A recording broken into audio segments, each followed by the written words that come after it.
Man and sport, a timeless means of entertainment. Some men hit home runs, others are curb stomped. Some win Cy Youngs, others get dunked on. Some men become MVPs,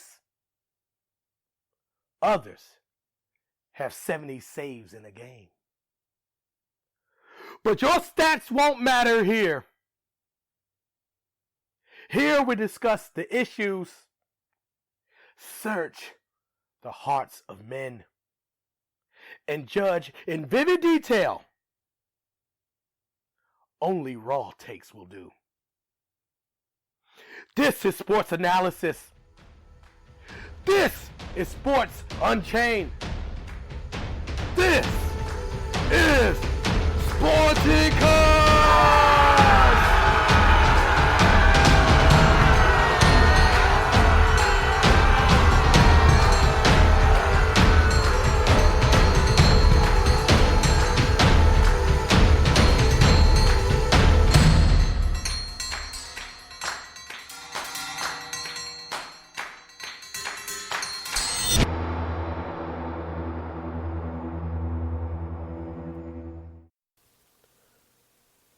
Sporticus is now on Patreon. We have 3 tiers, $1, $2, and $5. You can get things like bonus episodes, chat forums, polls and voting, live stream Q&As, monthly giveaways, and fan recognition. Become a patron today. What is up, everyone? Welcome back to the second episode of Side Control with me, your host, the ridiculously handsome, the unfathomably knowledgeable Side Mount Sam, rather. How are you guys doing? I got to apologize, right off the bat before I keep flirting with y'all with the sultry sound of my voice, but I got to apologize. Because when I did the first one of these, I was really, excited about doing more. And then, life hits.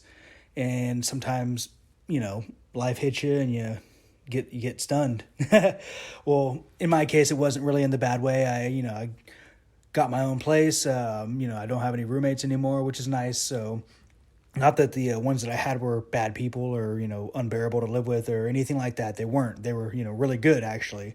My favorite sets of roommates, honestly. But it was just time, time to get my own thing going. And when I found my own place, I didn't realize, because they always talk about like, yeah, well, when you move out on your own, you're gonna be lonely. And I've had roommates for a long time. Like I've lived on my own for, a very small period of time, but like it was when I was, also a little bit younger and in a different like place financially and professionally, and so it was a different experience, and that's why it was so short-lived. But like I've had roommates for probably since I was 18 years old, and I'm 31 now, so that's close to 13 straight years. Like I'm always used to, or I've always been used to somebody in the house at all times, and finally like I'm not only not collecting just one bill from a couple different people, but I'm paying all of them from myself, and on top of my own rent and everything. Like I feel like a big kid, hashtag adulting or whatever you want to say. I don't know, but I just big things like that. I also got my first tattoo last Saturday, so I'm officially no longer afraid of people with tattoos. I'm just kidding. But I did get my first tattoo. It's the Archangel Michael, but it's a more personal, touch on his look and the general ambiance around him. Usually, when you see anyone with a picture of an archangel on their body at all, it's always the traditional, Michael with the curly flowing hair, kind of golden if it's colored, or just flowing and curly. Or it's the one where, the biblical one where he's striking down Lucifer into hell and everything. And I do plan on doing a Michael Lucifer theme on my other forum. I'm going to do a Lucifer with a red theme to it, whereas my Michael one, actually everything in it's more shaded blue if it's shaded at all. But it's a grayscale blue shading sort of thing with blue lightning, kind of like black clouds that are kind of shaded with dark blue, and a flaming sword like Michael used to help defeat Lucifer. But the flame, instead of being red flame, it's blue flame. So it's all, I think it's cool. People that have seen it that are close to me say it's cool, but they're probably just, being polite. But I think it's cool. And, realistically, that's all that matters for a tattoo, right? But yeah, the next one's going to be Lucifer. It's going to be on the other forum. It's going to be, grayscale, but also, red shading for whatever me and the artist figure out, looks best, of course. But that's enough of that. That's just what I've been up to. I have been keeping up on the UFC fights. That's something I never stop doing. So whether I'm podcasting or getting tattooed or hurting myself playing softball, I always watch the UFC fights. And if I don't, then fuck you. But those are usually fight nights. I haven't missed an actual card, pay-per-view card in a really long time. But I did watch this weekend with Dillashaw Sandhagen. That was a card I specifically wanted to see, and it was the same day I got my tattoo, so I thought it'd be like a great way to do a Saturday. I got off of work at 11:30. I went and got my tattoo at 1, got done at 5, fucking got back and watched Dillashaw Sandhagen. Honestly, it was a good card. And I really like it. I don't think I'm going to talk about the whole card. There are, specific fights I want to, make mention of. But that Dillashaw Sandhagen card or fight itself, that was actually like a really interesting storyline, before, during, and after. So I'm excited to talk about it. But man, we've missed a lot, guys. In the last time that I've done the podcast, there's been a lot that's gone on. I'm not going to cover it all. I'm sure Sean and I will cover it in the future, because him and I have also missed time together on that podcast, with, life getting busy for me, life, I'm sure, getting busy for him. He has other podcasts and other things he's got to do too. So whenever it was good for me to do it, sometimes it wasn't good for him. And the majority of the time it was my, my schedule or whatever I was doing that got in the way. So, Sean tried, man. I just want to shout out to Sean, man. I'm sorry that I didn't make myself more available. I just, sometimes life catches up to me and you and everyone. But Sean and I are still doing other podcasts. We put one out for the Poirier McGregor fallout, I guess you could call it. It's kind of like a nuclear bomb, so it definitely has fallout, But going forward, I really want to try to do one of these every week. I'm not sure if I can make it or relegate it to a specific day that it'll come out, but I'll really try to make it consistent.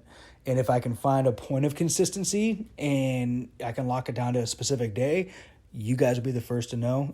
I really do appreciate all of you guys listening, to all my listeners, if there are any listeners, or if it's just me just talking to myself, which is, par for the course, right? But man, did I not tell y'all on several podcasts that the UFC is getting better since the ESPN deal, because it's taken as an actual sport. So even Dana White and all the recruiters, anyone that has a hand in matchups, all those guys know the formula now to make the good fights.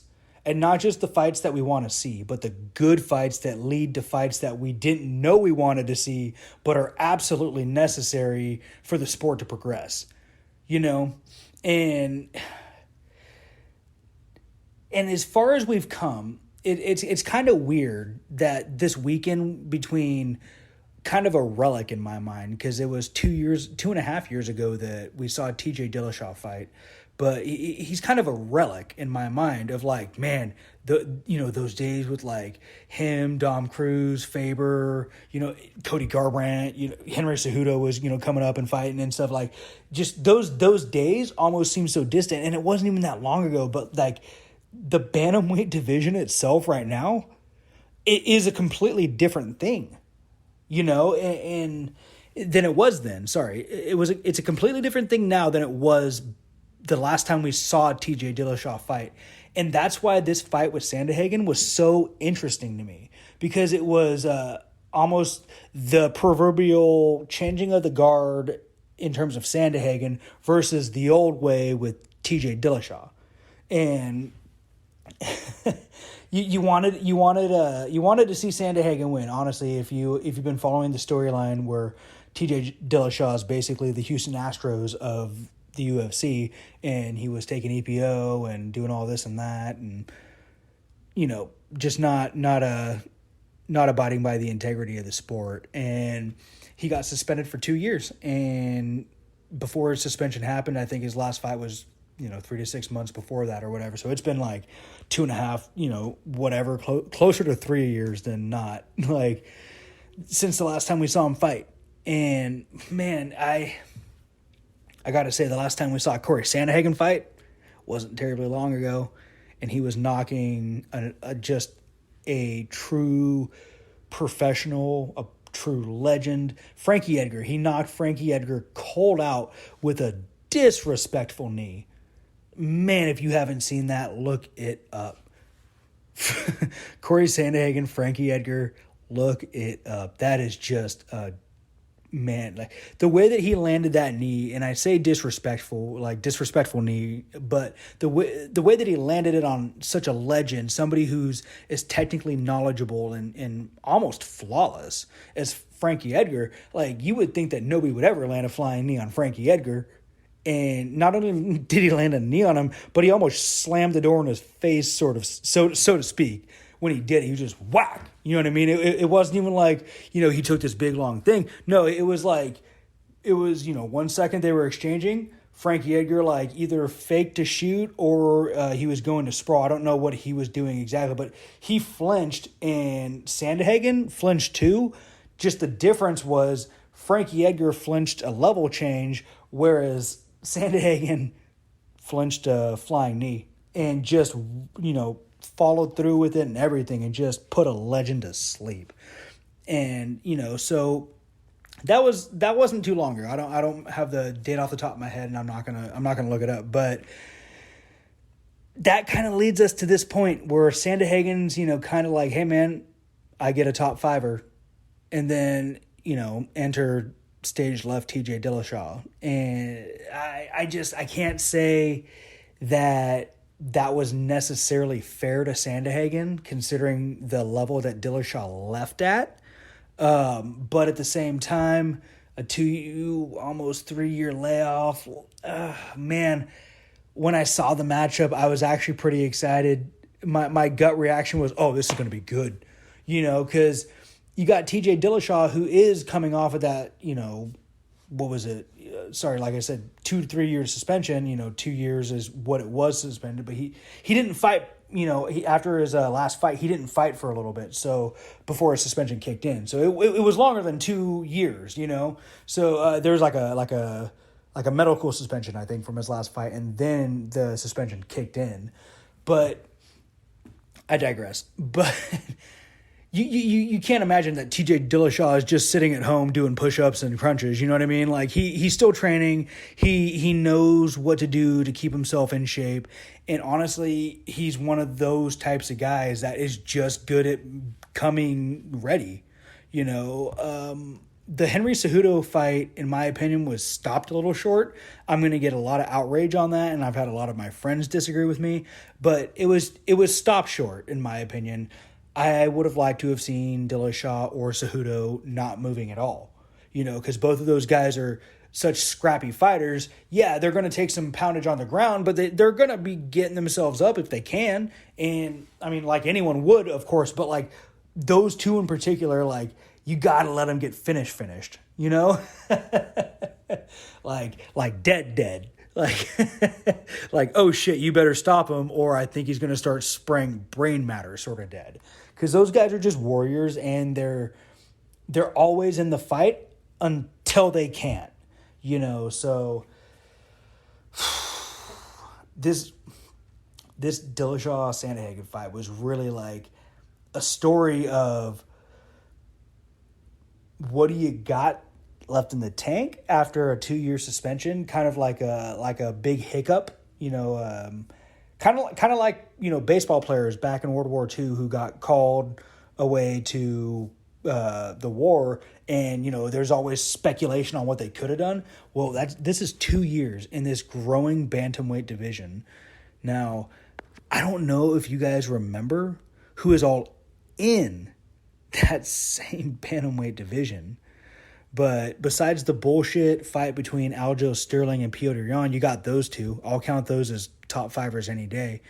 Then you got, you know, obviously Sandhagen, who's a top fiver. You got Jose Aldo, Cody Garbrandt. Cody Garbrandt, I don't know if he's still in the top 5 after this fight. I'd have to check the rankings. But we can even just go top 10 just for the sake of name dropping. You know, because Dillashaw after this fight has to be considered top 5, right? But even before, it was like he was good enough to fight a top fiver. So, like, you know, you have to put him in there, you know, maybe as an honorable mention. But then you got Rob Font, Marlon Moraes. I mean, you could still count Frankie Edgar as a contender in the top 10, you know, the Sandhagen fight aside. Pedro Munoz, Dom Cruz. There's a guy that I'm super excited about, and I'll tell you his story in a sec before I finish, or after I finish my point. But Merab Dvalishvili, he's around there, and then of course you got your Marlon Barrows, Cody Stamans, guys like that. Like,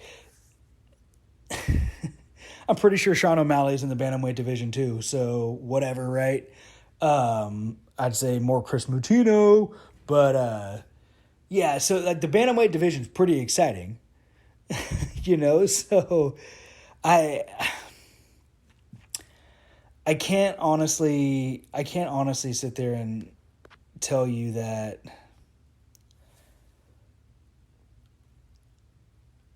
the Sandhagen Dillashaw fight didn't have title implications, because it does. Dillashaw left on top. If he wins his first fight back after how many years against a top contender, theoretically, he should just get another title shot, right? And then you put him against Corey Sandhagen, who all of us wanted to see fight for the title. And man, it's so hard because I thought that fight was fairly called a split decision. The only difference for me was I could have gone either way. I gave it to Dillashaw. When they announced it, I was actually surprised that I was right. I was like, I don't think they're going to give it to him, but I think Dillashaw did enough to win that. And then they gave it to him. And then I started thinking about it, and I was like, wow, man, maybe Corey Sandhagen did get robbed. I don't know if but then I started thinking it's maybe not a robbery, but maybe that should have been a draw. Maybe we should see more draws.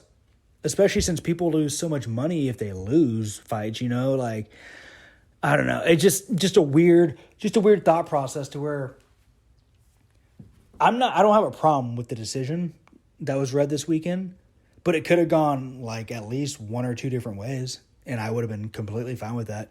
The only thing that I would have had a problem with was a unanimous decision. So, yeah, I don't know.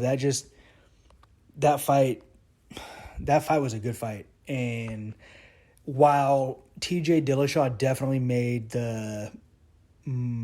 off with the lion's share of the benefits from that fight, I really don't think that it hurt Corey Sandhagen in terms of his next fight. I think he's going to get a good opponent. He might even get like the loser of Jan Sterling, to be honest with you. So, I mean, fuck it. Maybe Rob Font or the winner of the next Garbrandt or Aldo fights. Like, there's a lot of guys that guy could fight, and it's going to make sense either way for, you know, that fight still getting him into a title contention, so to speak. So, I don't know, man. Like, I've been saying that the UFC lightweight division is the most exciting division any promotion in this sport at all. And I still stick to that. But man, this bantamweight division, I think it's taken over number 2. So watch that UFC bantamweight division. Please watch it. It's after Jan and Sterling fight and that whole thing gets solved. Hopefully, I'm hoping Jan just takes his title back like he should have never lost anyway.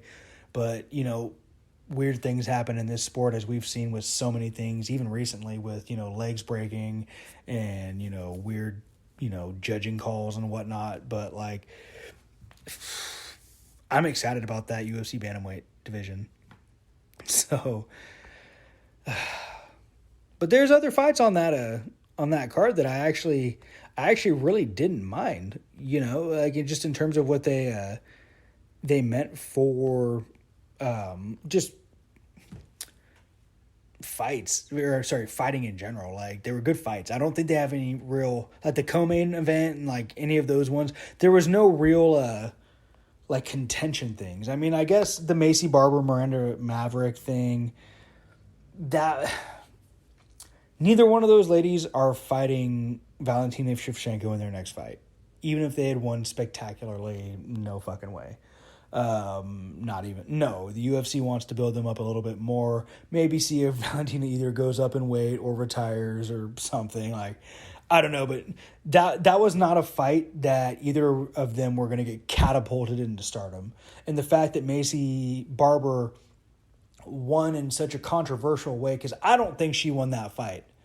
I really don't. I think she did a lot in the third round to show us that she has heart and good cardio.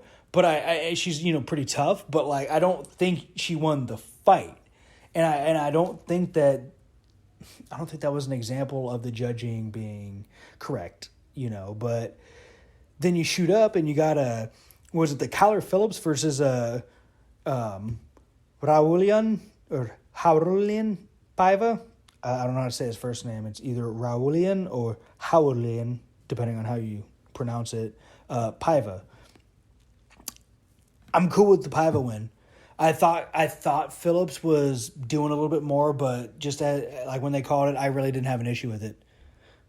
So that's kind of all I really have to say about that card. There was some other good fights on that card. I'm not going to go into it. I don't think any of those guys are really on their way up to the next title shot or even top fucking 15 contender in my opinion. If they are, maybe we'll talk about it more next time. But the one that I want to talk about is coming up next. It's the UFC 265 with Derek Lewis versus Cyril Gane. And then you have the co-main event being Amanda Nunes versus Juliana Pena, or insert poor person there who is just going to get embarrassed. Like, Juliana Pena was never good enough to fight for the title, even at her best. So the fact that I don't even know where she got this title shot from. I think they're just trying to fill names at this point, hoping maybe Miesha Tate meets her at bantamweight, maybe featherweight. I don't know what. I forgot what she was fighting at.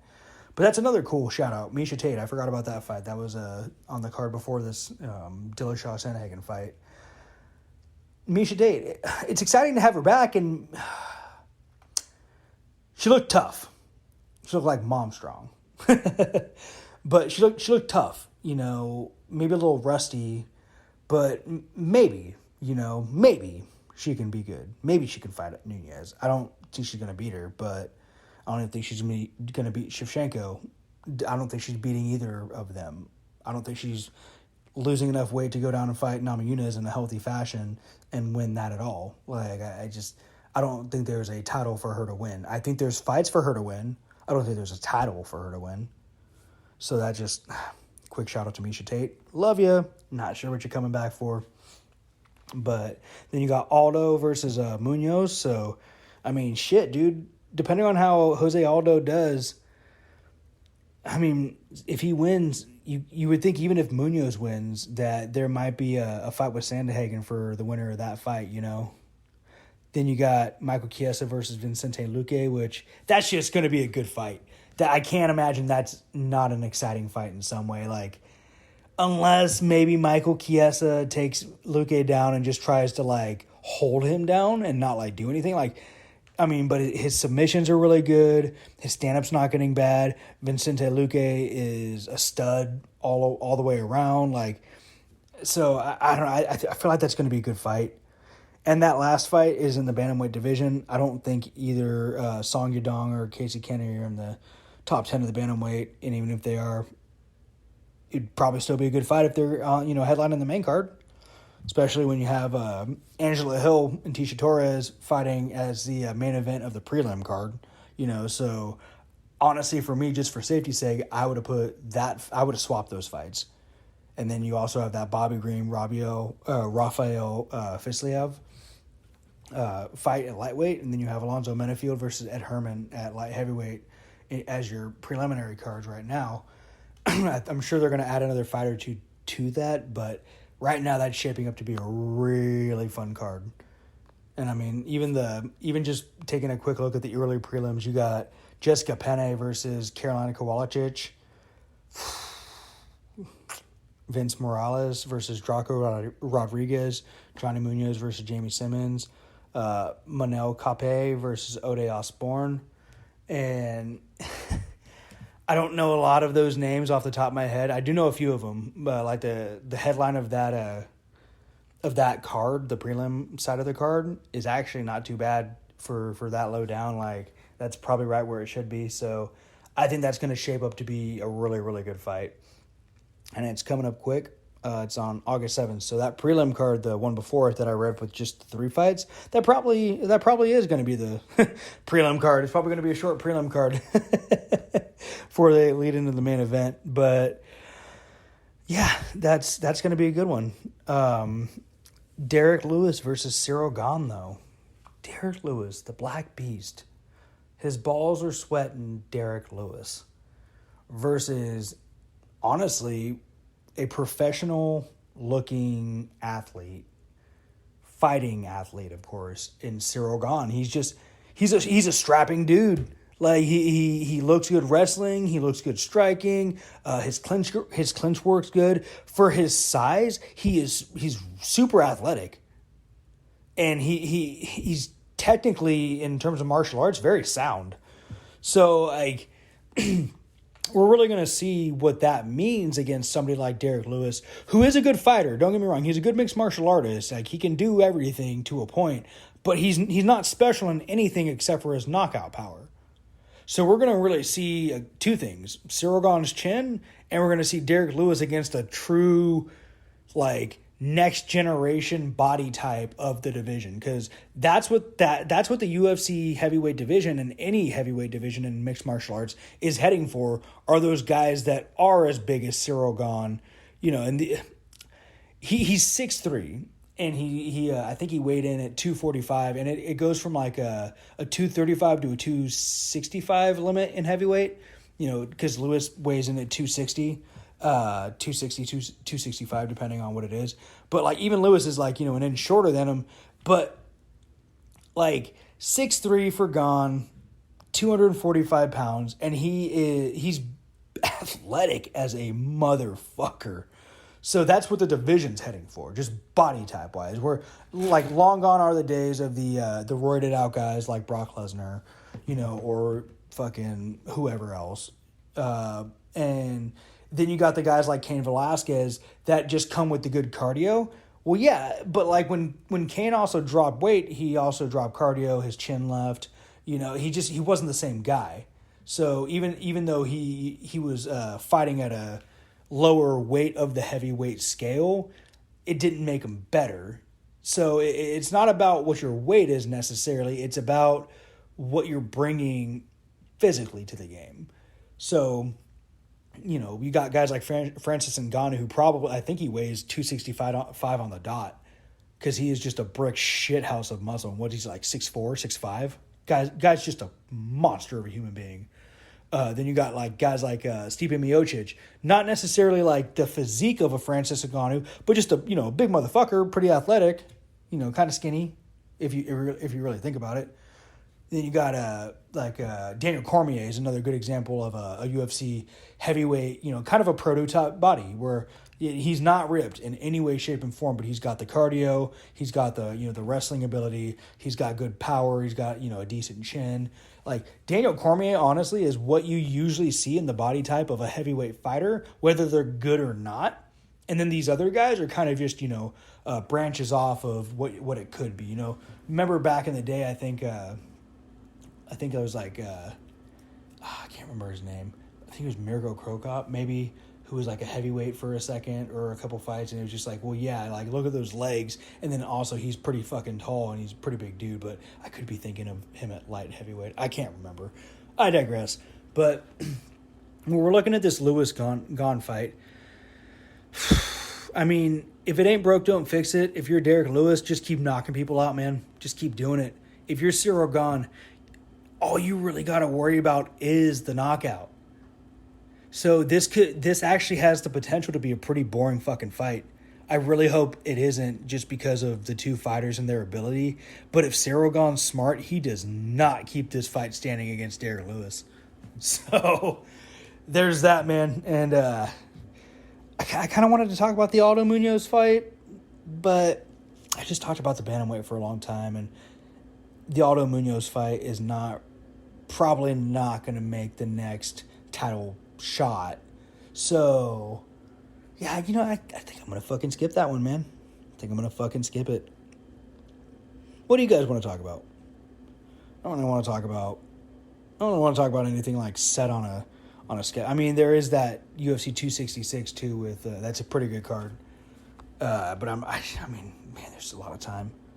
But one thing that I did forget that I did say I was going to talk about was that guy in the bantamweight division. His name's Merab Dvalishvili. His next fight is against Marlon Moraes, and I think that's on UFC 266 too. So that's gonna be a fucking good card, guys. Oh man, UFC 266. That's gonna be a good fucking card. Merab Dvalishvili, physically, he is just a brick shithouse for his weight division, and he's a bantamweight. Just to remind you. Good wrestling, good power, good chin, good heart, good. He looks hungry. You know what I mean? Like he like good fire. This Sean O'Malley versus Chris Mutino fight. When I think it was Louis Smolka had to drop, Merab Dvalishvili came out and said, "Hey, I'll fucking fight him. I don't give a shit." And UFC's like, "Ooh, nah. We'll go with the guy who works 80 hours a week at a fucking paint store." Because they knew that if Dvalishvili, who's already training for this fight, which isn't, like, he's in camp for this fight right now. So during the O'Malley fight, he was either beginning camp or, like, in the midst of, like, it. Maybe not in the true middle, but, like, right in the midst of fucking training. So he would have at least been ready to go. The UFC had no interest in Merab Dvalishvili fighting Sean O'Malley because they know that, like, especially like looking back like on what Chris Mutino just endured, like that kid, he didn't even have a training camp. I don't even know if he's that good otherwise. I've never even heard of him until this fight.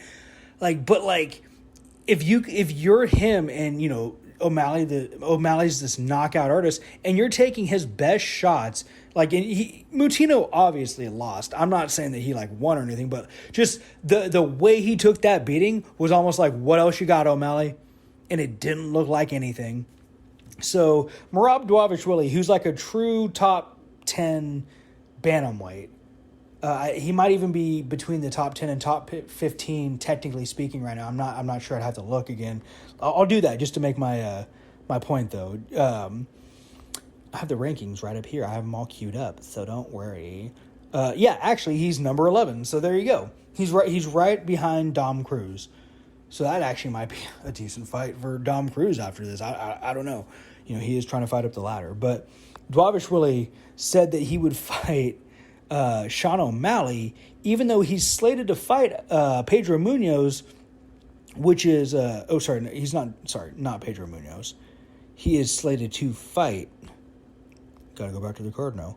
Marlon Moraes, sorry, slated to fight Marlon Moraes, who is number 7, actually. He's higher ranked than Pedro Munoz, so don't want to diminish the situation. This is number 11 Dwavishvili versus number 7 ranked Marlon Moraes. So if Dwavishvili wins, we really could see a Dom Cruz or Cody Garbrandt or Sandhagen maybe fight for Dwavishvili next. So like Dwavishvili's in the thick of things right now, right? Sean O'Malley, he just talks like he's in the thick of things, and especially his performance against a kid who had 10 days notice and no chance in hell of winning this fight otherwise. In terms of size, he was outmatched. In terms of technique, he was outmatched. In terms of speed, he was outmatched. The only thing he wasn't outmatched in was chin and heart. But I mean, O'Malley dominated this poor kid, and he beat the fuck out of him for 15 minutes. But the thing is the kid came out looking better than he did going in, because I didn't know who the fuck this kid was. I kind of want to see Chris Moutinho fight next. Now, of course, I'll watch Sean O'Malley fight next, but there's no way once he starts reaching this top 15. Like, if you were to give Sean O'Malley Cody Stamen or Marlon Vera or Marlon Vera Cheeto, you were to give that rematch to him, or even number 13 ranked Jimmy Rivera, or maybe even Rafael Sunsao, which then you'd have to give Dwavishvili after that. But I digress. Like, you can give him anyone in the top 15, and he's gonna lose to him. From Dominic Cruz at number 10 to Cody Stamen at number 15, anyone in between. Dwavishvili, Sunsao, Rivera, Vera. O'Malley's not going to win. And I think we all realize that against that Moutinho fight. There's no way that O'Malley's going to beat a wrestler.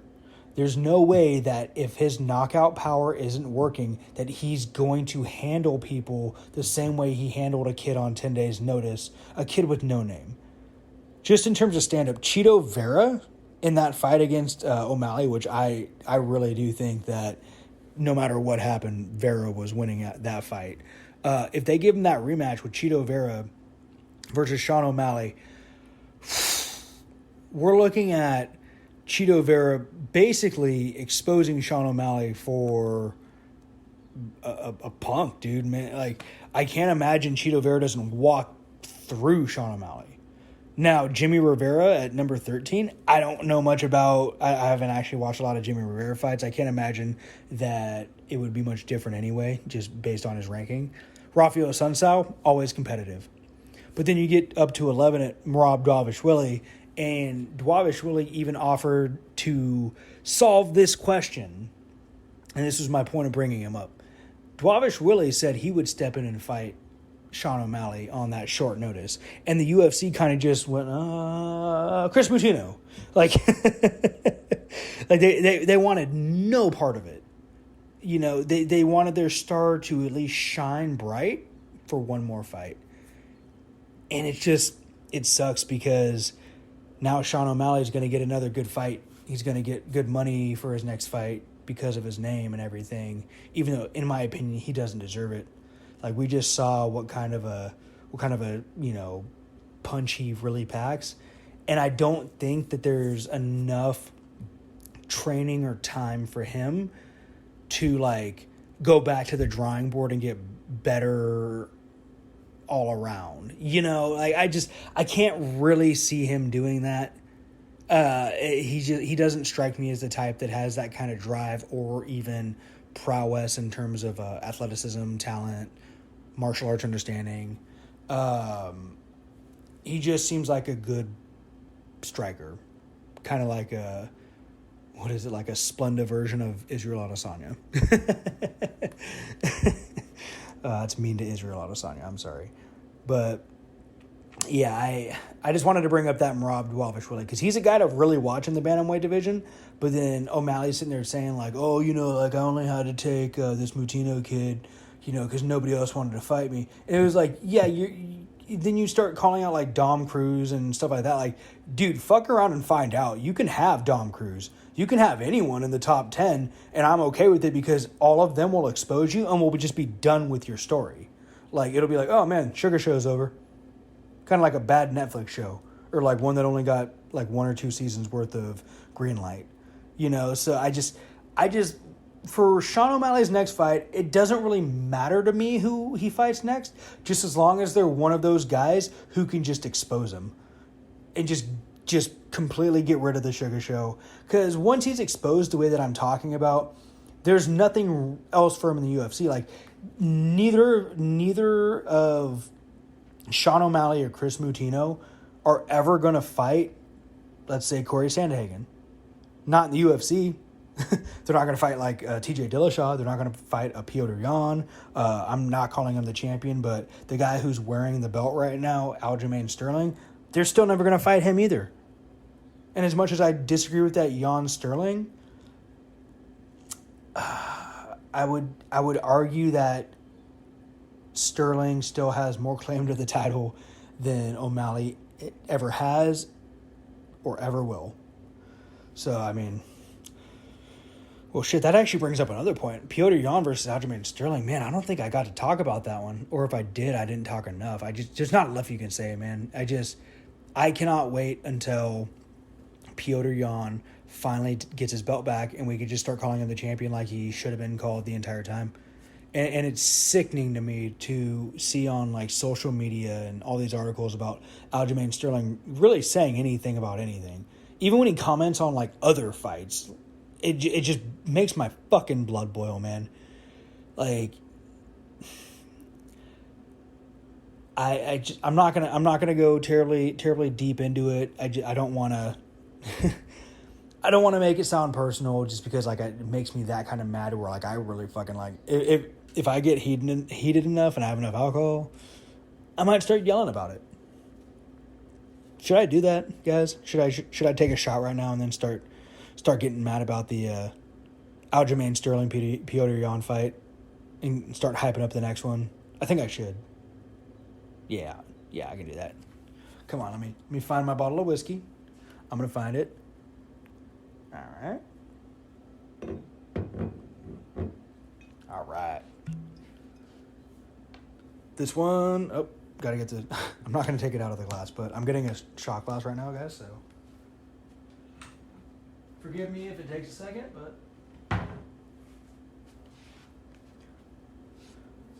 how are you guys doing? All right. But yeah, so this one's for the homies, but more importantly, it's for Piotr Jan, and it's a cheers to getting his title back.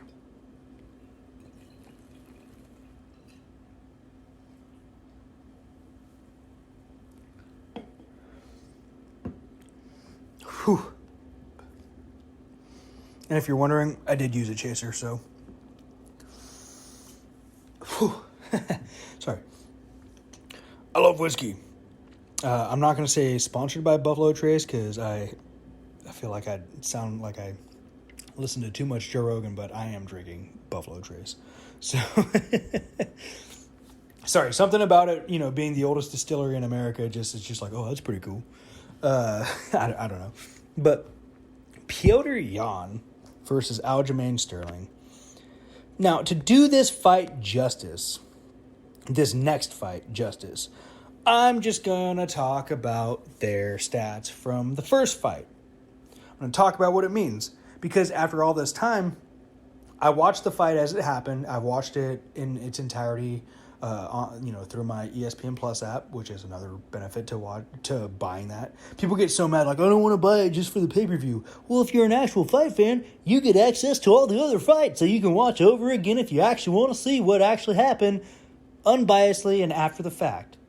So, I mean, they have all of them, man. Like, they even have, like, old fights.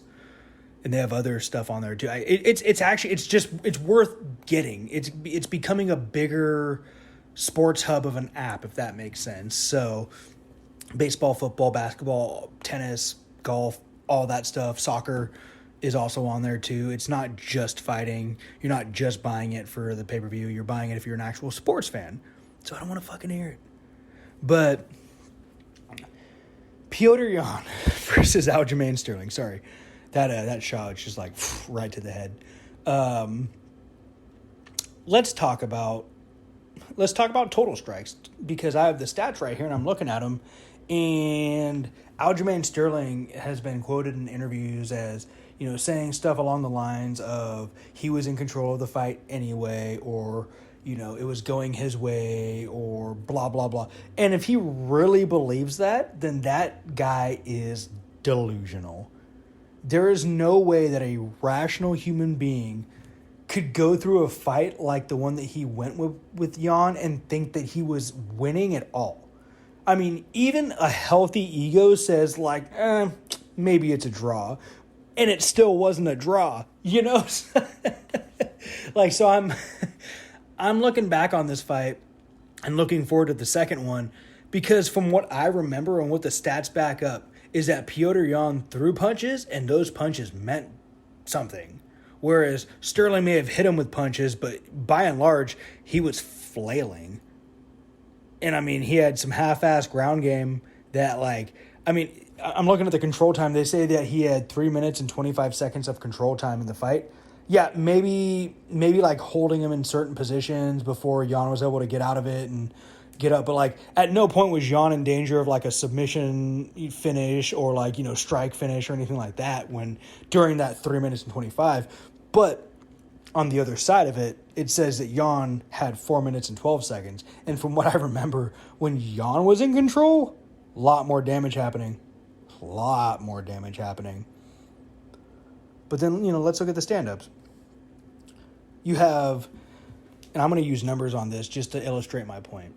With Sterling, you have good activity, man. He was active the entire fight. He was always moving. He was trying to, change levels, trying to give him, things to look at, things to consider, trying to vary up a rhythm with his strikes so he could try to catch him. He was doing all the right things, but it wasn't doing anything to Jan. And that evidence is, if you take the 260 total strikes that Sterling threw, he landed 119 of them, which is it's less than 50%. It's about 45% actually. But then you contrast that to Jan, and you're like, oh man, Jan must have thrown a lot. No, actually, Jan only threw 157 strikes. So you have the total strikes for Sterling being 260. You have Jan's total strike. This is total strikes for the whole fight being 157. So he threw 103 less strikes than Sterling, and he only landed 16 less total than Sterling. Now, to me, just that alone. So Jan was 103 for 157 on his total strike differential, which is a 65% landing rate. So maybe even 66, 67, but it's above 60% landing rate for his total strikes. So he's more efficient. So, you can argue activity all day long, but if I'm more efficient than you and I'm getting, more damage in and we're landing the same, I'm landing near the same amount of you on the same strikes, volume tends to go out the window, if that makes sense. So I would give the edge in the total strikes to Jan, just based on efficiency. In terms of significant strikes, if you want to get specific, of the 260 total strikes that Sterling threw, 230 of those were counted as significant, and he landed less than 100 of them. Now, that right there to me is just sad. I don't want to say that gives him the loss, but God, that's sad. You throw almost 300 not 300. You throw almost 250 significant strikes and you land less than 100 of them. What are you doing? Who are you fighting? You know what I mean? So that's either a big blow on your part to your ability, or that's a huge compliment to the other guy's ability to not get hit by you. But then you contrast that, Piotr Jan only threw 137 strikes. And remember, I said Aljamain Sterling landed 97 of those significant strikes. Well, Piotr Jan landed 86. So Jan threw less and landed comparably as many. And again, like the significant strike differential is like a less than 50% for Aljamain Sterling, whereas it's around the same plus 60% for Piotr Jan. Like this guy is just efficient and he just lands. And then you look at the head strikes. 154 attempts at a head strike for Aljamain Sterling, landed 40. 96 attempted head strikes for Piotr Jan, landed 48. So there you go for that. Head strikes go to Jan. And that's what we saw too. Like, I mean, Sterling did get knocked down. So, I mean, congratulations to his heart and will to, survive. But Sterling, you did get knocked down. That's also a stat. It's one knockdown to 0 knockdowns on Sterling's side. He didn't knock Jan down at all. He didn't even come close. In my opinion, not even close. He never stumbled Jan. There was never like a point where like, oh shit, Piotr Jan's in trouble. In the entire fight, no matter where it was, the entire 4.5 rounds that it lasted, at no point did anyone think Piotr Jan was in trouble. And that's resounding. Like, even if you talk to people that are like, well, Sterling did deserve the win and he does deserve to be champion because Piotr Jan went against the rules. They're like, okay, but do you think that Sterling was winning the fight? Oh, no. He wasn't winning the fight. Like, no, the fuck he wasn't. And then I'm going to get petty, too. With body shots, Sterling threw 60, landed 43, which, he does have Jan in terms of volume, and technically he landed more, but 43 out of 60 versus Jan's 21 for 24. So he threw 24, landed 21. Jan, more efficient, more accurate. Honestly, that kind of does something for me. So maybe that negates itself based on the volume versus the efficiency spectrum, because it's not like, Sterling threw 12 or threw 60 and landed 12. He was pretty close to, being pretty accurate with his body shots, but not nearly as effective, efficient, or accurate as Jan, even though he threw less. So that may be just a perspective thing. But then you look at leg kicks, which are only separated, guys, and you're gonna appreciate this one. They're only separated by one strike, I guess you would call either way. So Jan threw 17, Sterling threw 16. Sterling landed 14 of those 16 kicks, whereas Jan landed 100% of the kicks that he threw to the legs. So to me, especially in the way the game is evolving, leg strikes also have a big impact on control of a fight. And I mean, their strike numbers are comparative, but that goes against Sterling in the worst way, because yeah, he had one less leg kick attempt, but it's only one less. And it's not like he was 100%, whereas Jan threw more and was still 100%. So, I mean, that does factor into it for me. But then let's look at the we were talking about the ground game, but like the takedowns too, because takedowns, if you're a big GSP, maybe not supporter, lover, whatever, but like if you used to watch GSP, takedowns used to make the difference. He may not even have been winning the fight on the feet, but as long as he got his takedowns, he was going to win that fight. So let's look at the takedowns. Piotr Jan was 7 for 7 on his takedowns, that's healthy. That's a nice, healthy takedown attempt to finish ratio. 7 for 7. That's, in some matchups, that's unheard of. But at this high of a level, 7 for 7 against a guy like Aljamain Sterling, who was supposed to have the wrestling advantage, that alone should win Piotr Jan the fucking match. Especially considering Aljamain Sterling was 1 for 17. 7 for 7 versus 1 for 17. What do you want to be?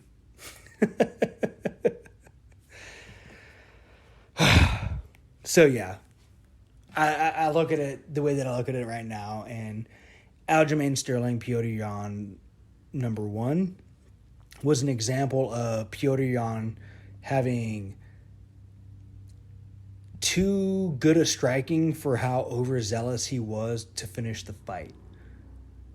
You know, if you go back and watch, it looked like he had the rhythm of what exactly was about to happen. You know, he was, I don't know if he attempted to take down or if Sterling shot and was denied or whatever, but they were coming up from something from the ground.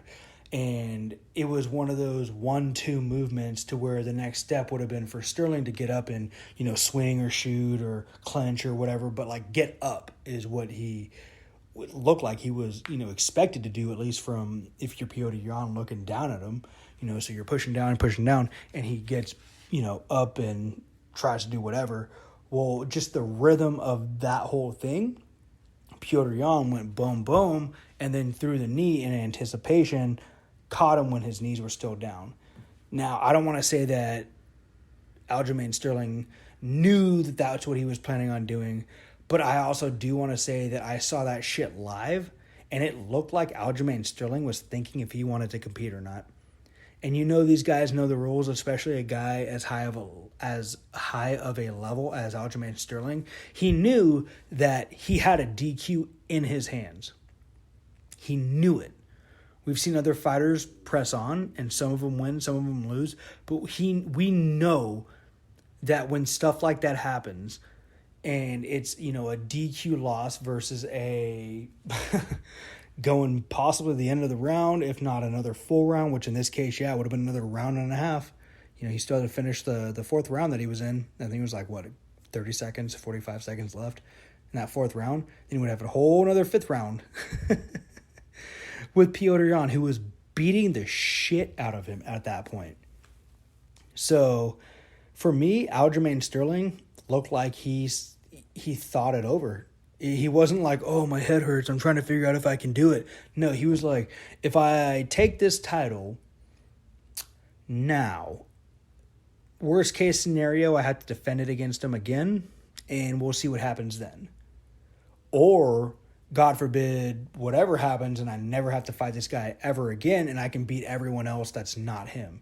But at no point did anyone watching that fight ever think that Aljamain Sterling had that fight in the bag ever.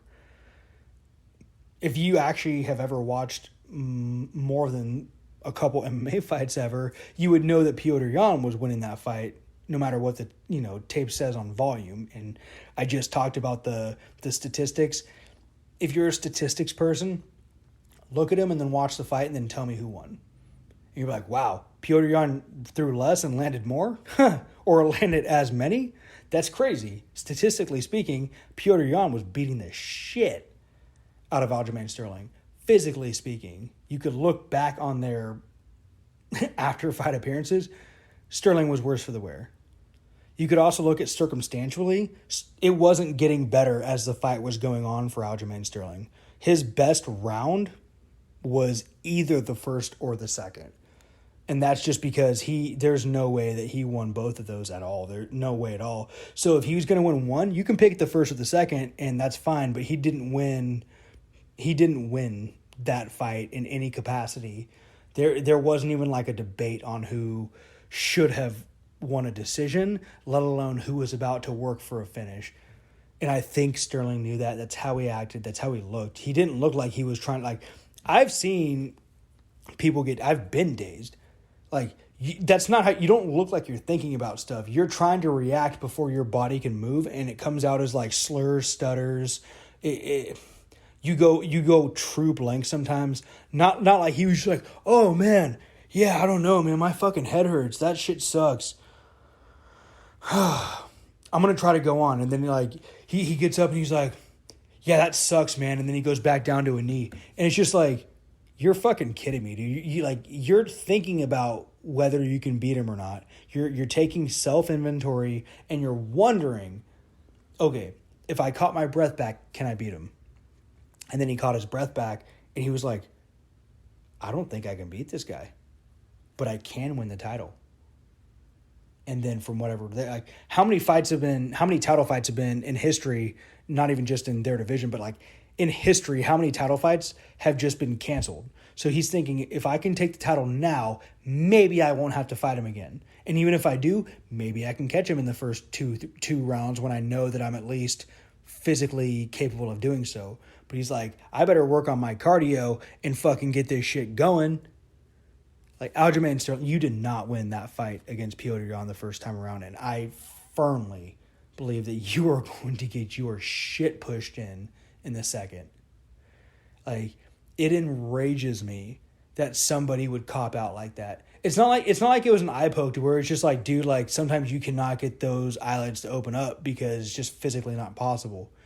This was like an ambiguous fucking knee kick that, like, did he land it cleanly? Ah, man, when I'm watching it, he landed it. But, like, how many elbows and knees have you taken in grappling practice and wrestling practice and striking practice, and you keep going the entirety of the time and you know that you're fine? Yeah, you can take a couple and it sucks. Maybe you need a second to, garner it back. And it was completely the right call to stop the fight because of an illegal blow. It was even right to take a point from him. So, like, at the very least, heading into the fifth round, it should have been 3-1. I would never have said 3-2. If you wanted to give him one of the first two rounds, you'd have to just give him the round that he had the disqualification point in just to make it actual, like, realistic. Like, there's no way Aljamain Sterling was 2-2 going into the fifth if that round had ended in the fourth without the stoppage that it had. So I'm looking at this enraged because, like, as a martial artist, as a fight fan, like, people in championship fights are not supposed to be little bitches. And I'm not talking about the Conor McGregor little bitch where you break your leg and you're talking about people's wife in DMs and stuff when you won't even show the actual messages because you know they're not bad. But, like, I'm talking about, like, somebody who knew they weren't going to be able to finish a fight victoriously, copping out to an injury just because people saw something happen and wanted to be like, hey, man, you good? And you're like, oh, I can't go on. And they're like, well, if you can't go on, we got to give you the title. You're like, oh, shit, I got to get the title? Well, that fucking sucks. Let me see. Yeah, no, I can't go on.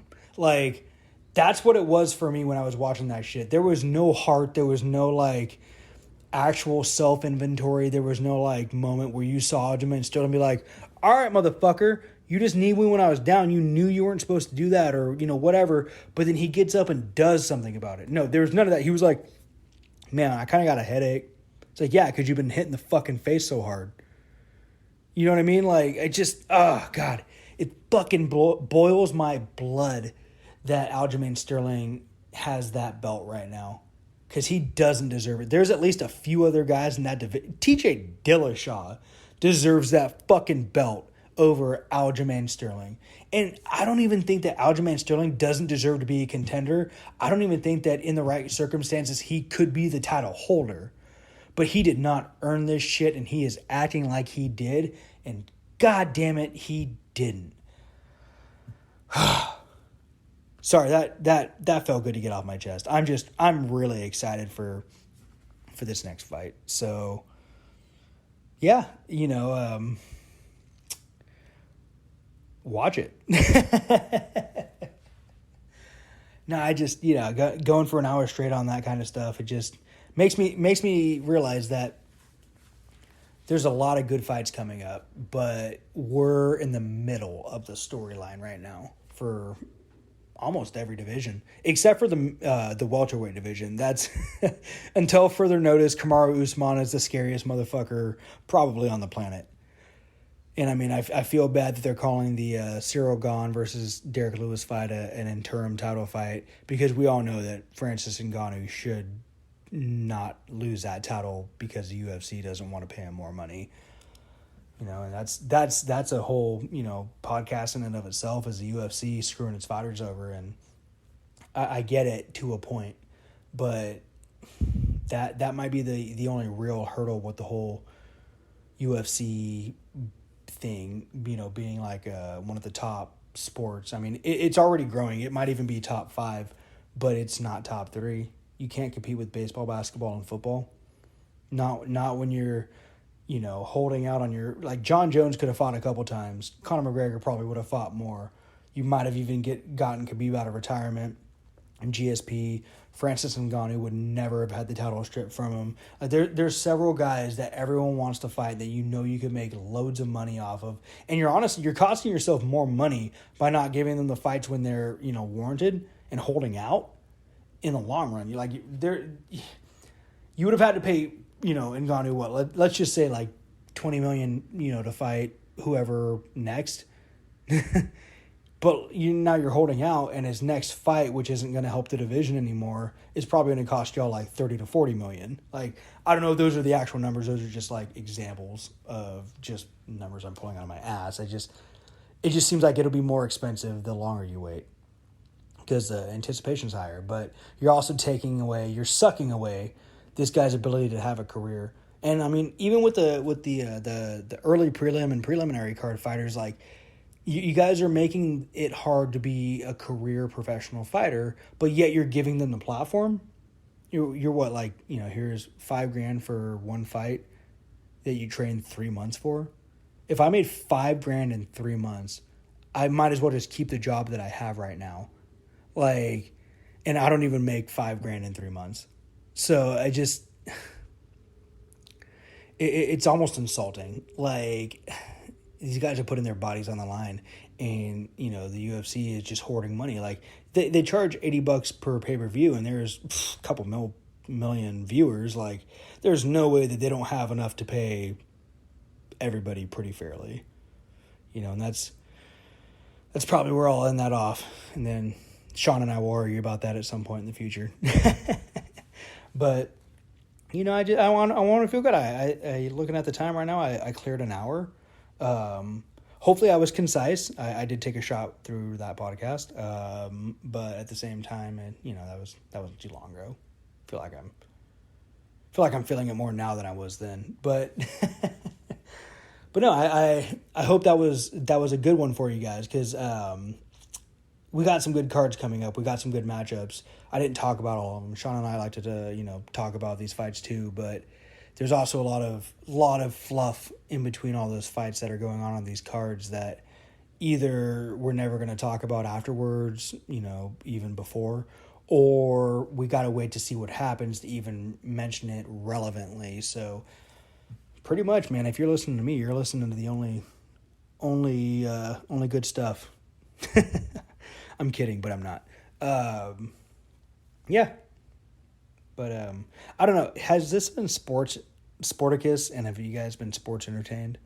Or is this just MMA Torch? I don't know. I don't know which one I'm on. I think I'm on both. So this has been MMA Torch, and you've been Sporticus entertained. Sean's going to kick my ass for that one.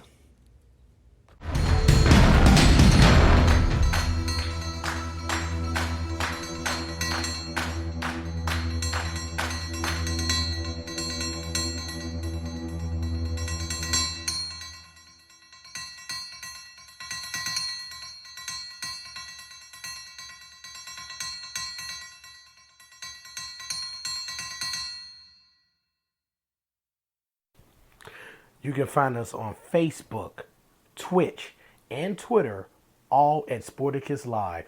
That's Sport, ICUS, Live. Sporticus Live. See you there.